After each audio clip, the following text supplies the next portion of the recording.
ఇక నల్గొండ జిల్లా కేతుపల్లి మండలం రాయపురం గ్రామంలో అగ్ని ప్రమాదం జరిగింది. సెంట్ ఆన్స్ స్కూల్లో అర్ధరాత్రి గుర్తు తెలియని దుండగులు 2 స్కూల్ బస్సులకు నిప్పంటించారు.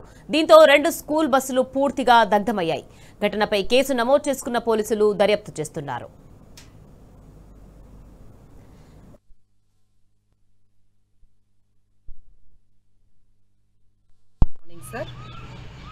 నేను sister Princy, principal of saint Ann's junior college.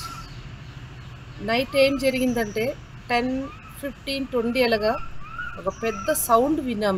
మేమందరం నిద్రపోతున్నాము. పెద్ద సౌండ్ విని మేము బయటకు వచ్చేటప్పుడు లైట్ కూడా చూసాము. బయట చూస్తే బస్సులు కాలిపోతున్నాయి.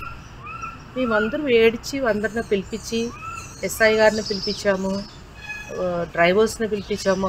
అప్పటికి ఊరి నుంచి అందరూ క్యాంపస్కి వచ్చి అందరూ ట్రై చేశారు ఏం చేయాలండి. త్వరగా ఒక డ్రైవరు పక్క ఊర్ల నుంచి ఉండే ఒక డ్రైవర్ వచ్చి 3rd బస్సు చూస్తే 2 బస్సులు కాలిపోతున్నాయి. అందరికి బాధంగా ఉంటుంది. మేము 3వ బస్సు కష్టపడి అతను తీసి పక్కనే పెట్టి ఉండు.